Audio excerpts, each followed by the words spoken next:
the sound of a silver chalice hitting marble. That is the sound of a man's world ending.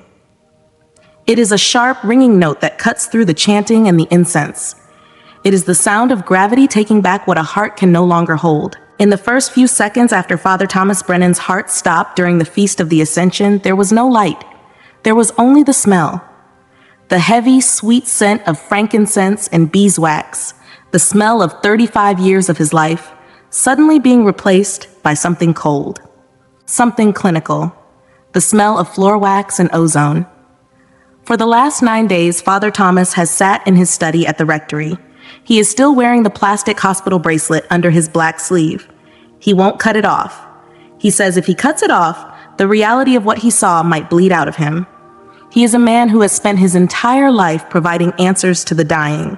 And now, for the first time, he is the one who is breathless. In the field of near-death studies, the collapse of Father Thomas Brennan presents a specific clinical anomaly. According to medical records from St. Jude's Infirmary, Brennan suffered a total cardiac arrest, what doctors call a sudden cardiac death. His heart was in a state of ventricular fibrillation for exactly 8 minutes and 12 seconds. During this window, the brain typically enters a state of clinical silence within 20 seconds of the heart stopping. Yet, as Dr. Sam Parnia of NYU Langone has documented in his extensive AWARE studies, a significant percentage of patients in this state report structured, vivid, and highly organized cognitive processes. This contradicts the traditional biological model that views consciousness as a simple byproduct of active brain blood flow. For a priest, the tension is even higher. He is a man trained to expect the divine, yet his account does not follow the liturgical script he has spent 3 decades teaching. I'm sorry. I need to sit down for a moment. My hands aren't right. They haven't been right since I came back. I keep looking at them, at the skin on my knuckles, and wondering how they can be so solid when I remember them being made of something else, something like smoke, but heavier. I was at the altar. It was the Ascension. I was wearing the white vestments, the heavy ones with the gold thread that always makes my shoulders ache by the time we get to the gospel. I remember the humidity in the church.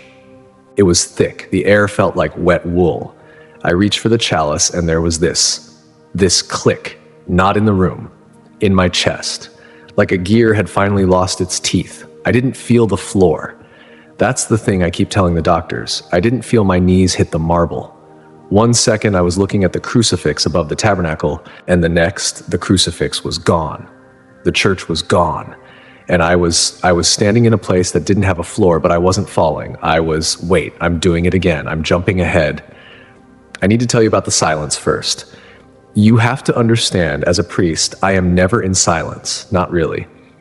Even when the church is empty, there is the hum of the heater or the sound of the street or the ringing in my own ears from years of choir practice.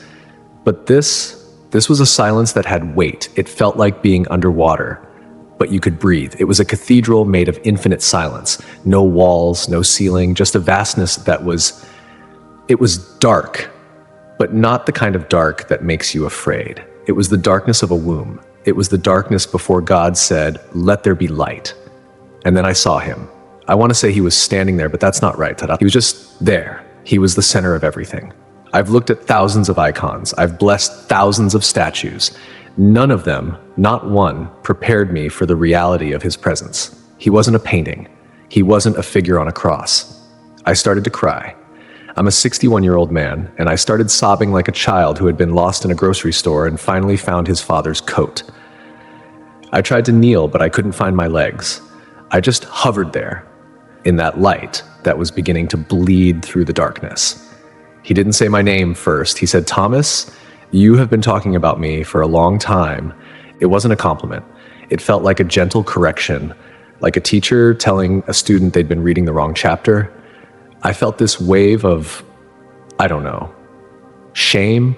No, it wasn't shame. It was just the realization of how small my life had been.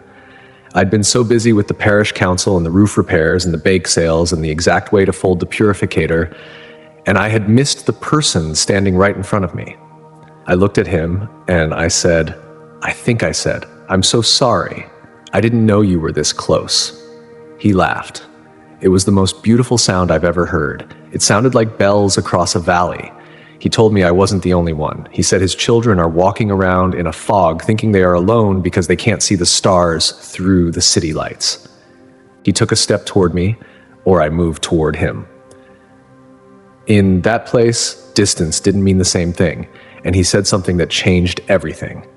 He said, "My angels are tired, Thomas. They are working so hard to reach my children, and my children have forgotten how to look." He told me he wanted to show me something. Not a secret, not a prophecy, just a set of signs. He called them calling cards. He said they were the ways the spiritual realm tries to break through the static of our lives. Notice the psychological shift in Father Brennan's narrative as he begins to describe the vision. He moves from the precise ritualistic language of the Mass, the purificators, the vestments, the liturgical colors, into a state of deep emotional fragmentation. This is a classic psychological response to a core NDE. The narrator's professional identity acts as a cage. He tries to process the infinite through the finite tools of his trade. When those tools fail him, we see the fracture point. He stops being a priest and starts being a witness.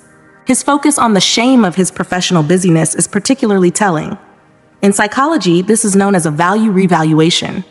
The very things that defined his worth for 30 years, his status, his knowledge, his ritual precision, are suddenly viewed as obstacles. The tension here isn't between faith and doubt, but between the institution and the experience. I need a drink of water. Just give me a second. I'm looking at the sun on the desk right now. It's May. The light is hitting the dust motes. I never noticed how many dust motes there were until I came back. Every little speck of dust looks like a tiny star to me now. Anyway, he said there are 6 signs, six ways his messengers are visiting us every day. And he said people are dismissing them as luck, or as a trick of the mind, or just a coincidence. I remember saying to him, and this is the priest in me, the arrogant part of me, I said, "Lord, I teach the catechism. I know about angels." And he just looked at me. He didn't have to say a word. I felt my own words crumble. It was like trying to explain the ocean using a cup of salt water. He told me that angels aren't what we think. They aren't just characters in a story or statues with wings. They are beings of pure frequency. They are active. They are protective. And they are desperate for us to notice them. Not because they need the attention, but because we need the help. He said, when you go back, you have to tell them what to look for. You have to give them the eyes to see the invisible again. I didn't want to go back. I told him that. I said, please let me stay here. I've done enough funerals. I've seen enough hospital rooms. Just let me stay in the silence. But he just shook his head. He said, the silence is always with me if I know how to listen. And then he started to show me the first sign. He didn't just tell me about it. He made me feel it. I was back in the church for a split second, but I was looking at myself from the ceiling. I saw my own body lying on the marble. I saw Mrs. Gable in the front pew screaming. I saw the young deacon David trying to remember his CPR training. He was shaking so hard. And then I saw them. I didn't see wings. I saw ripples, like heat rising off a highway in July. There were these ripples of light standing around my body. One of them had its hand on David's shoulder. David didn't see it, but he suddenly stopped shaking. He took a deep breath. He leaned in and started the chest compressions. He told me, this is the first sign, Thomas. The sense of presence. The weight of a hand when no one is there. I remember being back in that space with him, that cathedral of light, and I asked him how we can know it's real. How do we know we aren't just imagining things because we're lonely or scared? He told me the feeling is different than a thought.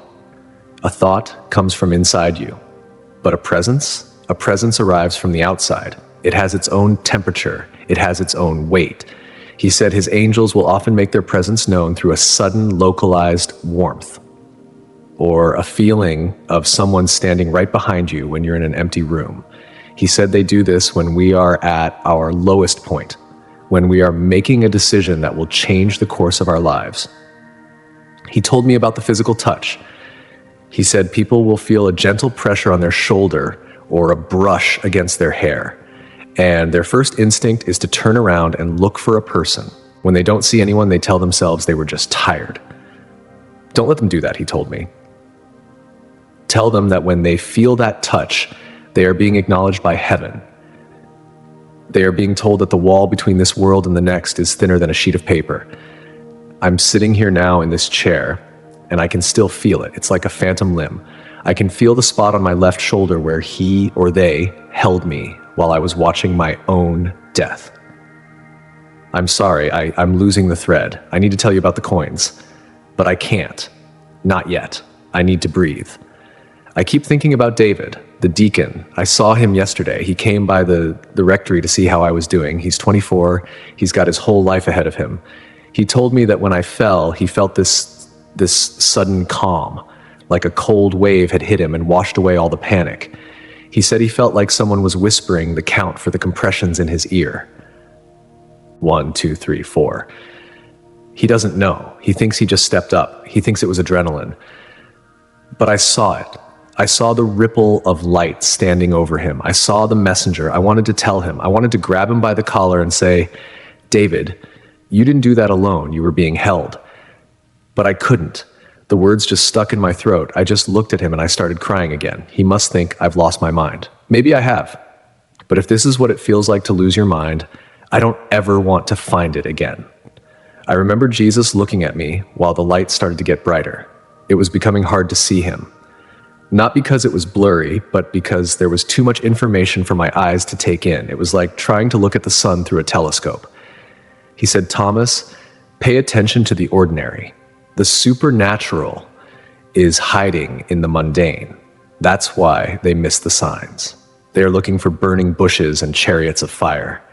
But my messengers, they use the things you have in your pockets. And then everything shifted. The darkness was gone. The church was gone. And I was standing in a field of, I don't know what they were. They looked like flowers, but they were made of sound. Every time the wind blew, they sang. And that's when he showed me the second sign, the one about the coins. I can't go on right now. I need to go into the chapel. I need to see if the tabernacle is still where I left it. I keep having this fear that I'll walk into the church and it will be empty, that everything I've built my life on will be gone because I've seen the real thing and the building can't hold it anymore. Wait, I'm doing it again. I have to tell you, before I stop, the light, it isn't just a color, it's a person. Everything you think you know about being alone, it's a lie. It's the biggest lie ever told. You have never been alone for a single second of your life, not even in the dark, not even when you were doing things you're ashamed of. They were there. They were always there. I didn't know that. I was a priest for 30 years and I didn't know that. How could I have been so blind? I was staring at the chalice, not the one in the vision, the one on my desk right now. It's gold-plated silver. I'm supposed to be cleaning it for the vigil mass tonight, but I can't pick up the polishing cloth.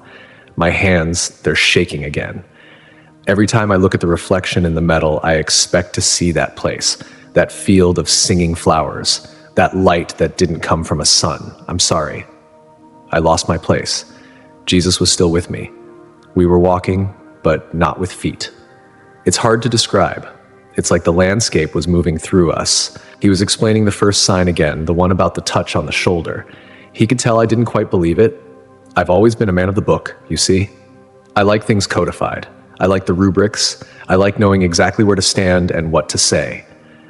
The idea of an angel just reaching out and tapping a person on the arm, it felt too informal, too messy.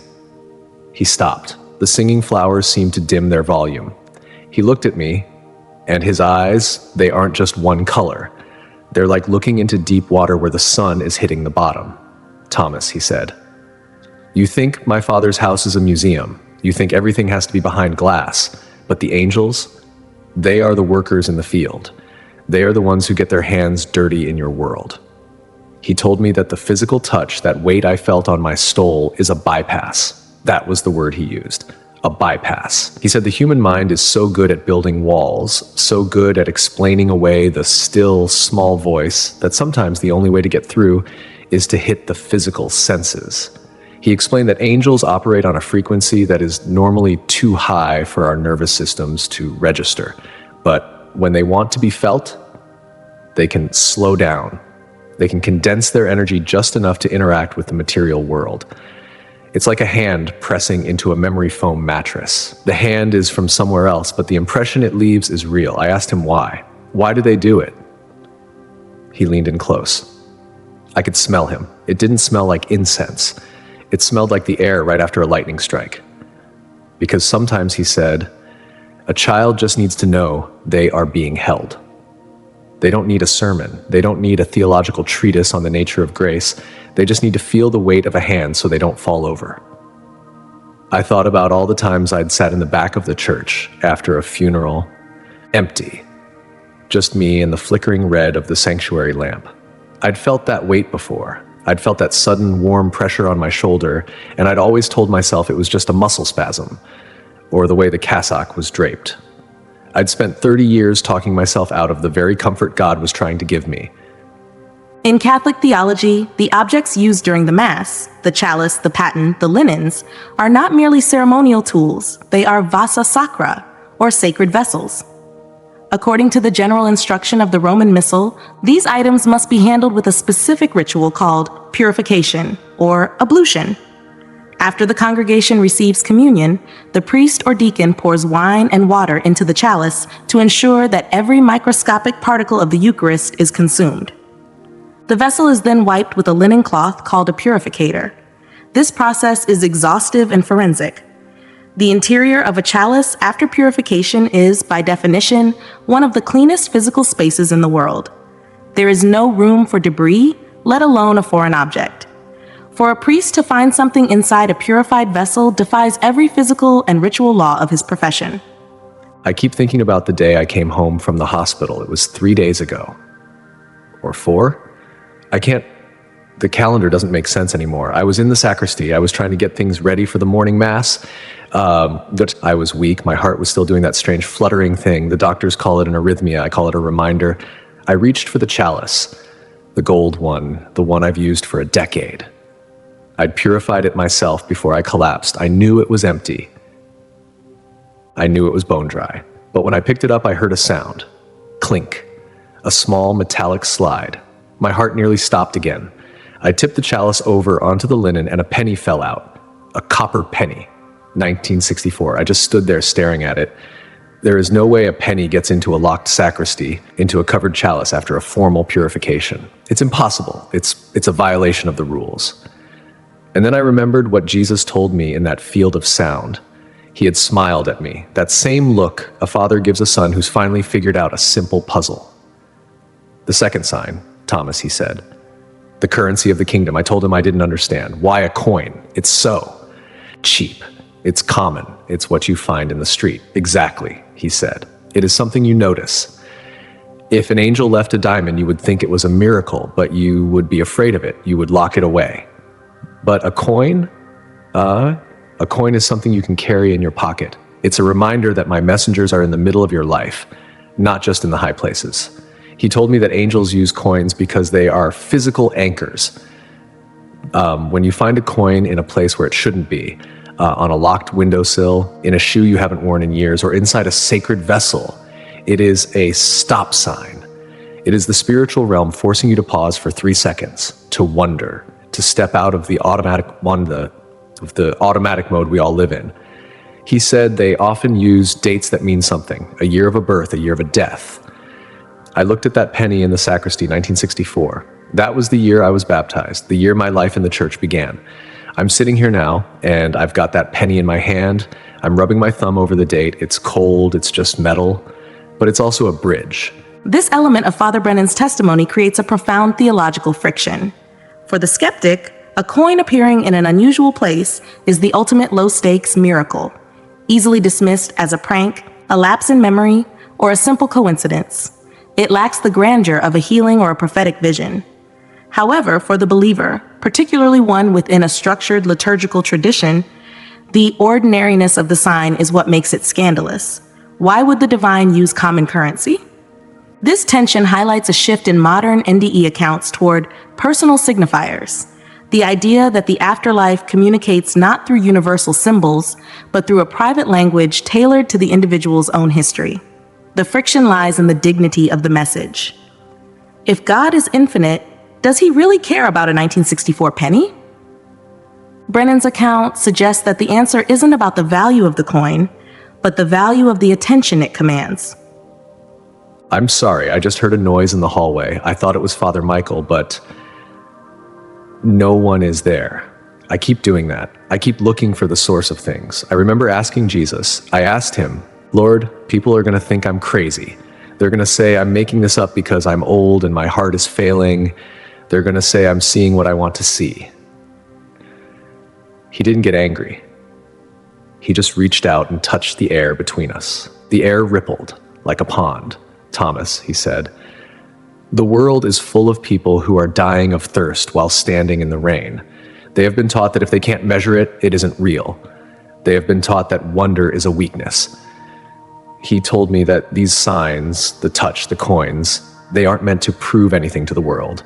They are meant to wake up the individual. He said, you have spent your life giving people the great mysteries, but sometimes the great mysteries are too big for them to hold. So we give them the small ones. We give them a penny. We give them a warmth on the neck.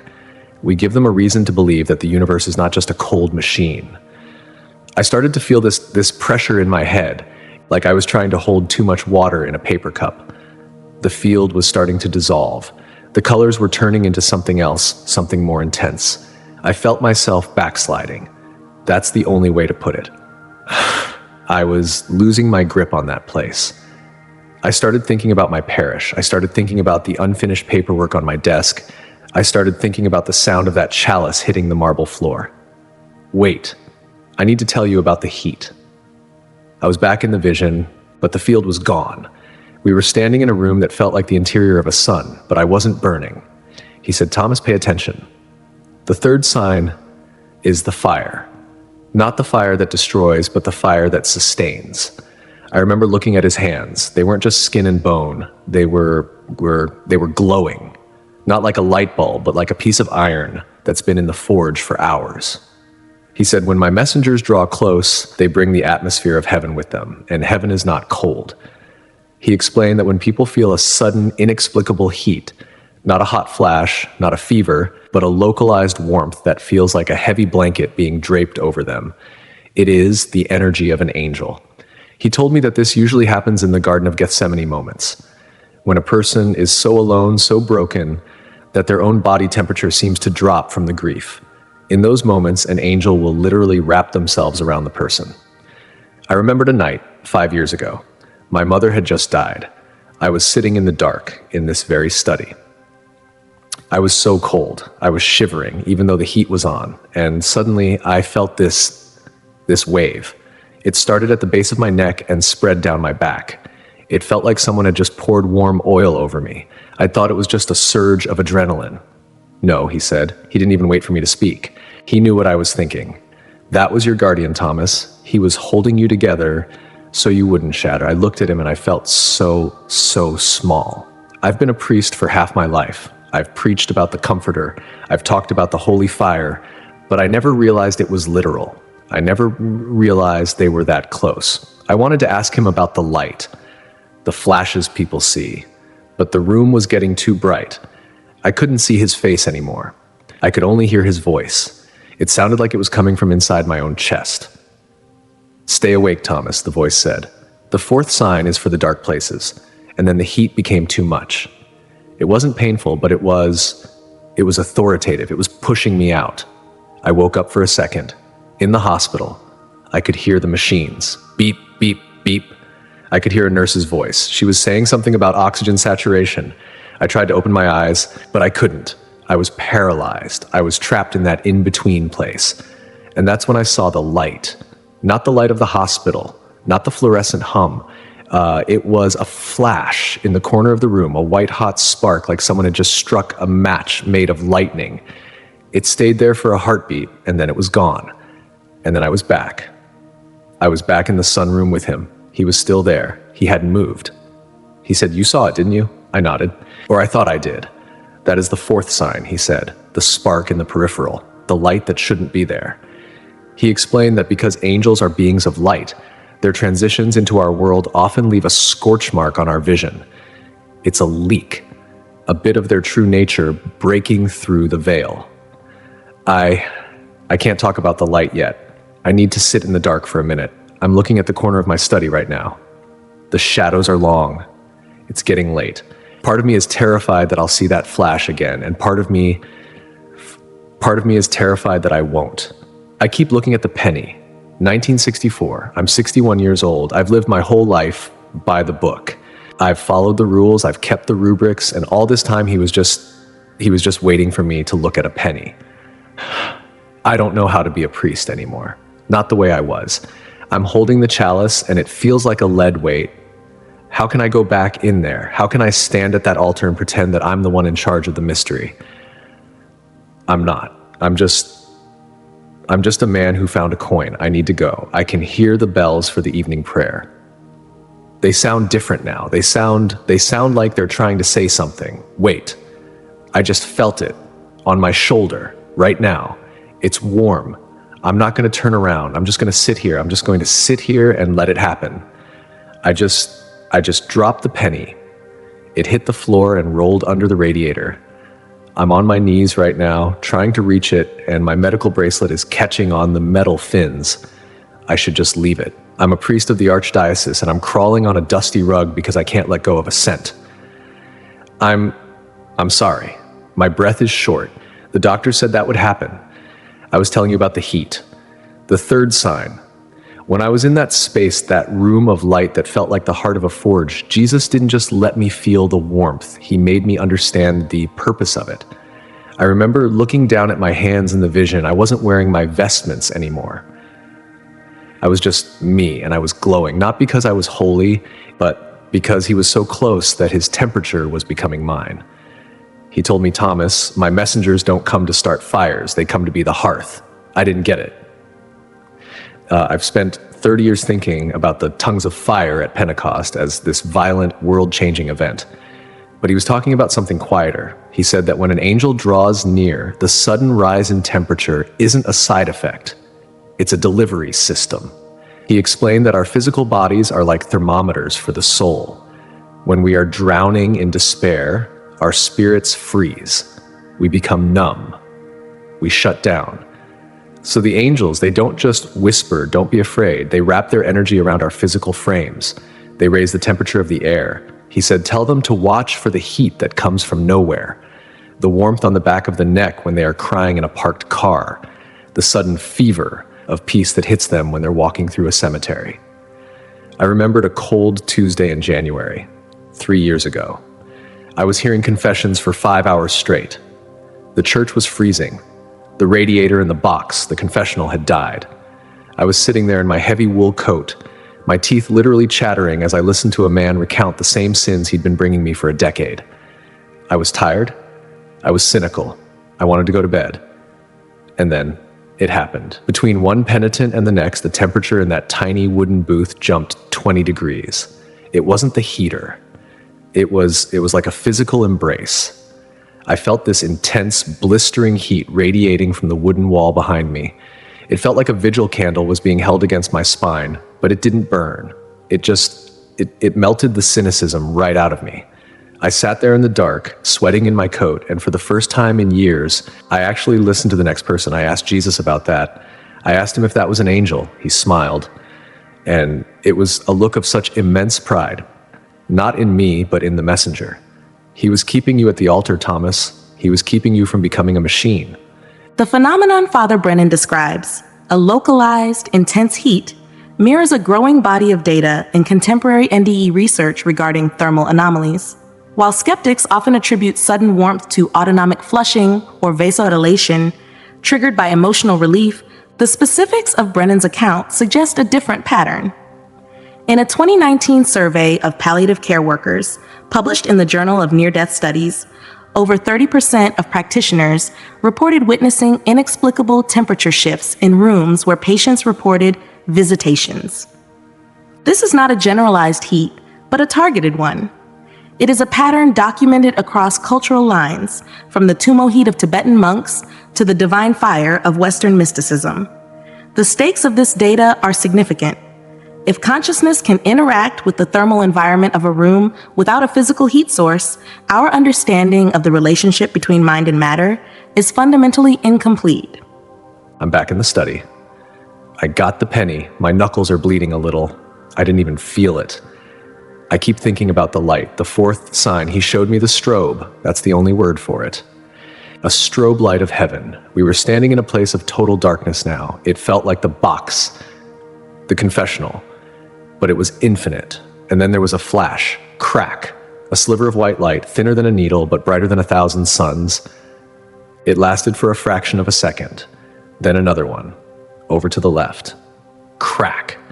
He said, Thomas, your eyes are built for the shadows. You can't see the fullness of my messengers.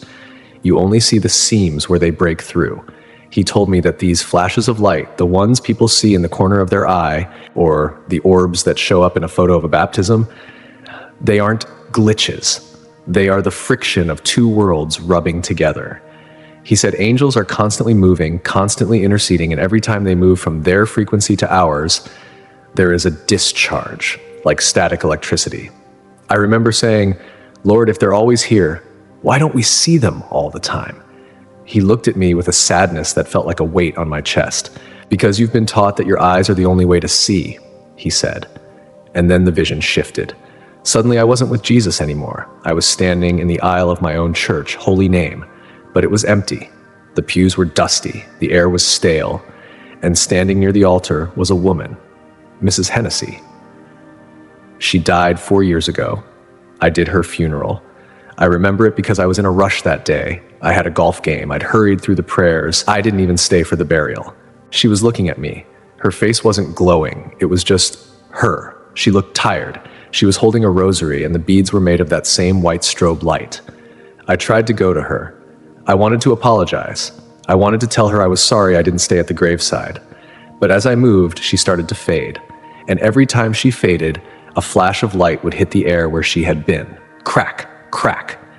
I was reaching for her, and my hand hit something hard. I opened my eyes. I was back in the sunroom with Jesus. I was shaking. I failed her, I whispered. I was a priest, and I was looking at my watch while she was being laid in the ground. Jesus didn't comfort me. He didn't tell me it was okay. He just looked at the spot where I had tried to reach her. She wasn't waiting for your apology, Thomas, he said. She was the one who left the light for you.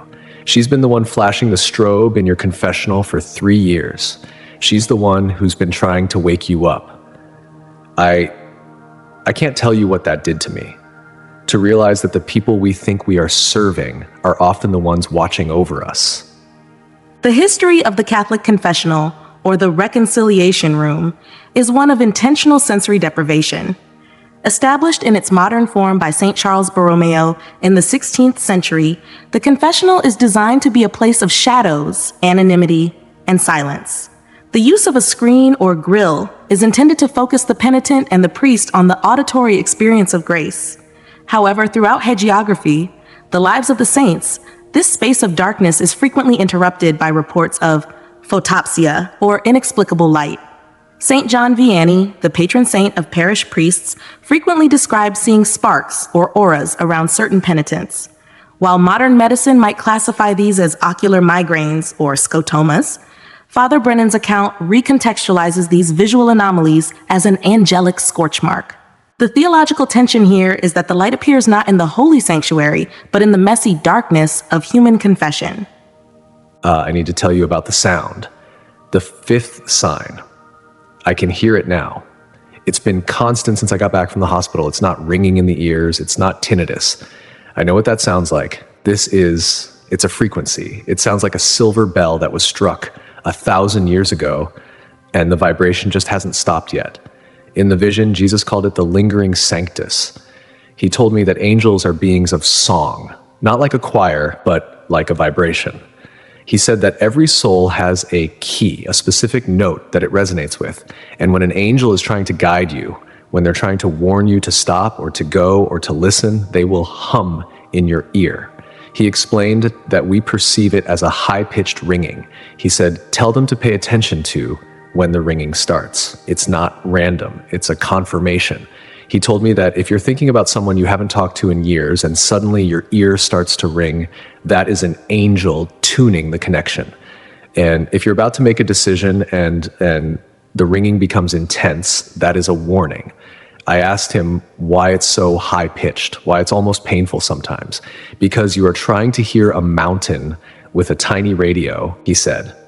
I remember standing there, listening to the vibration of the field of sound, and I realized that the ringing wasn't noise. It was a language I had forgotten how to speak. I'm looking at the clock on my wall. It's 6 p.m. I have to go into the church in 15 minutes. I have to lead the evening prayers. I'm looking at my black shirt, my collar. I keep thinking about the feather, the last sign, the one he showed me at the very end.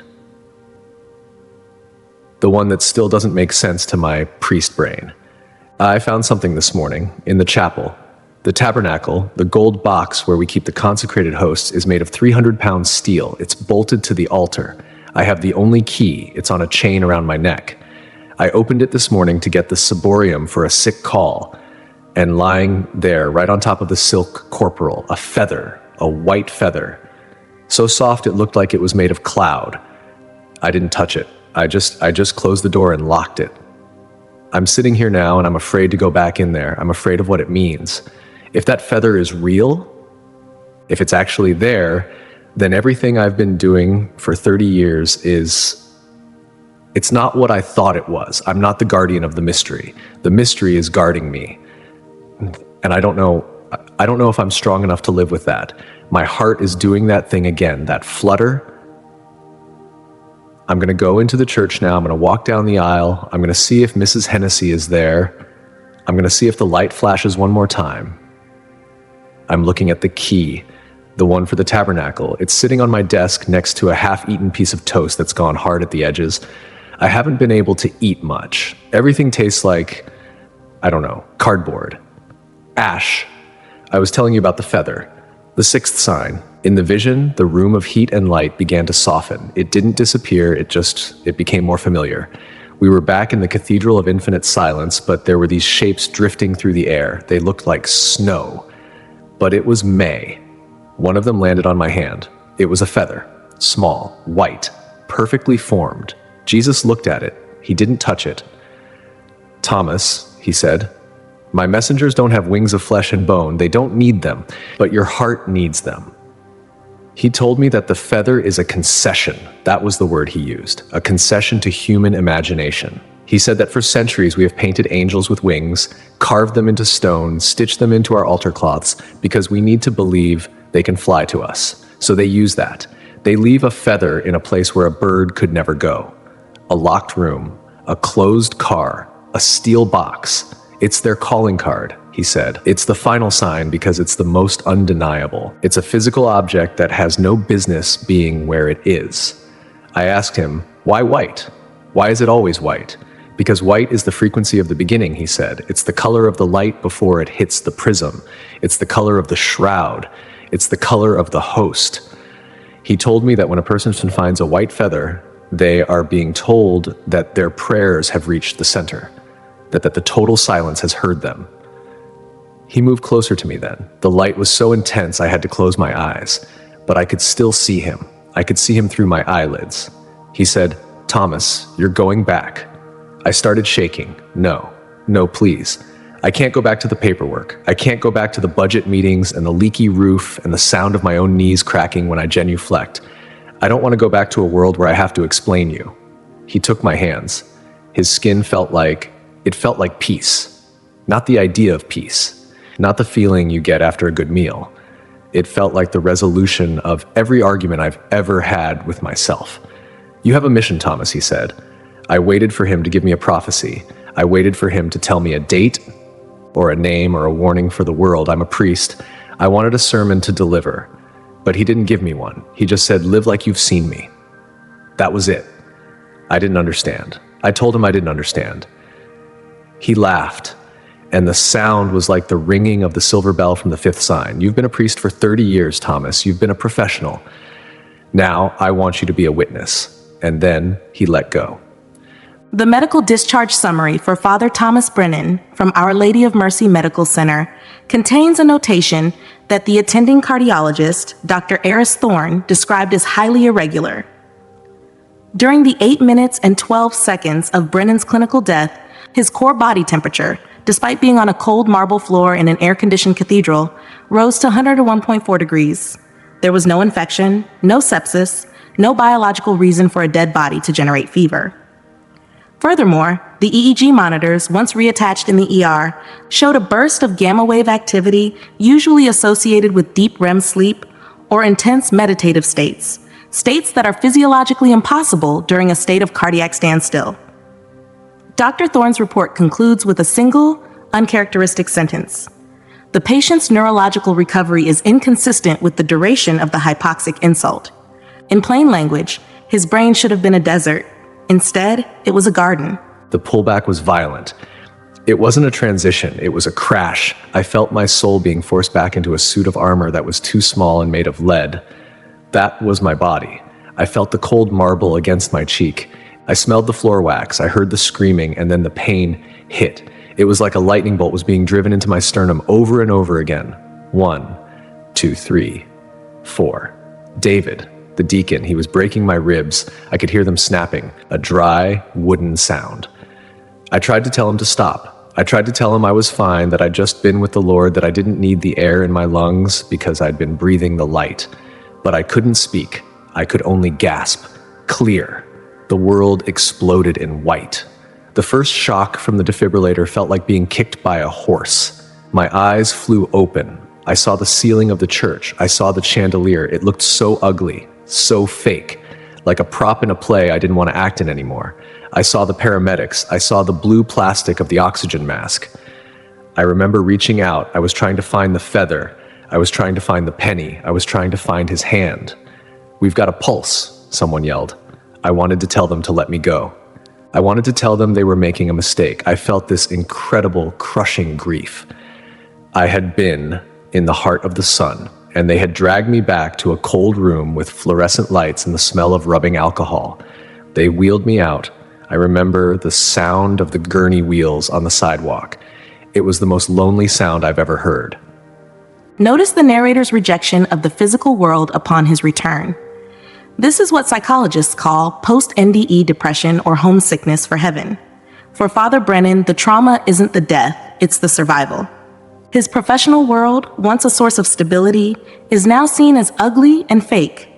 This is a fracture in his identity. He is a man who has spent 60 years preparing people for the afterlife. But now that he has seen it, he finds himself unable to cope with the reality of the present. The barely holding it together state we see now is the result of a man who no longer fits into the world he is required to lead. I've been in this study for 9 days. I saw the doctor yesterday. He told me I'm lucky. He said the ribs will heal. He said the heart is stable. He said I can go back to work in a month. He doesn't know. I'm sitting here and I'm looking at the swan feather, the one I found in the tabernacle. I checked the vents. I checked the silk lining. I checked the roof of the church. There are no swans for 50 miles. It's sitting on a piece of black paper on my desk. It's so white, it looks like it's burning a hole in the shadows. I'm looking at the medical ID bracelet. The plastic is starting to yellow at the edges where it's rubbed against my wrist. My name is printed there in capital letters, Brennan Thomas. I keep touching the plastic. I keep thinking about the weight on my shoulder. I went into the chapel an hour ago. I stood at the altar. I tried to say the prayers in nomine Patris et Filii. I stopped.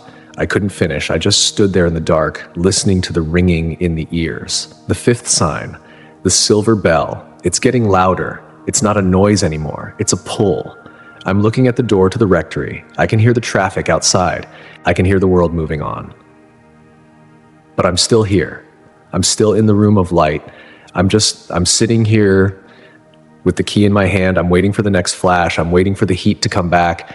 I'm not going to turn around. I'm just going to stay here. I'm just going to stay here until the bell stops ringing.